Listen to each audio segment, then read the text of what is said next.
তখন প্রায় 12:30।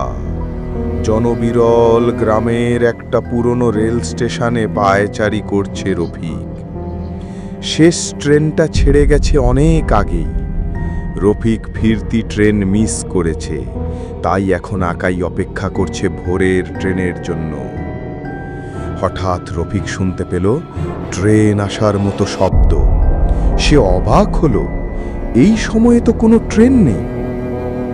অন্ধকারের ভেতর দিয়ে ধোঁয়া ভরা একটা ট্রেন স্টেশনে ঢুকল, কিন্তু আশ্চর্যের বিষয়, ট্রেনটা পুরো ফাঁকা।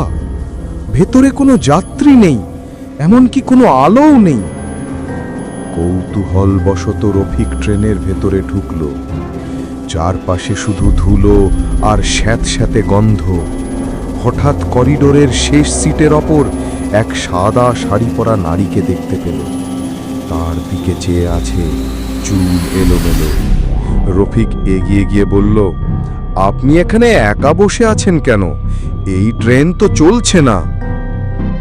রফিকের বুক হিম হয়ে গেল, কারণ তার চোখ দুটি ছিল একেবারে লাল, রক্তিম। রফিক ভয় পেয়ে পড়ে গেল। কিছুক্ষণ পর মেয়েটা অদৃশ্য হয়ে গেলে সে উঠে দৌড়ে ট্রেন থেকে লাফ দিল। মাটিতে পড়ে অচেতন হয়ে আছে। ভোরবেলা গ্রামের কিছু মানুষ রেল লাইনের পাশে রফিককে অচেতন অবস্থায় খুঁজে পেল। তবে আশ্চর্যের ব্যাপার হলো, ওই দিন রাতে ওই লাইন দিয়ে কোনো ট্রেনই চলেনি।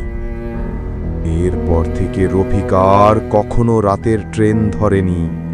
লোকজন বলে ওটা নাকি বহু আগের এক ভয়াবহ ট্রেন দুর্ঘটনায় মৃত যাত্রীদের আত্মার ট্রেন, যেটা মাঝরাতে এখনো ছায়ার মতো ছুটে যায়।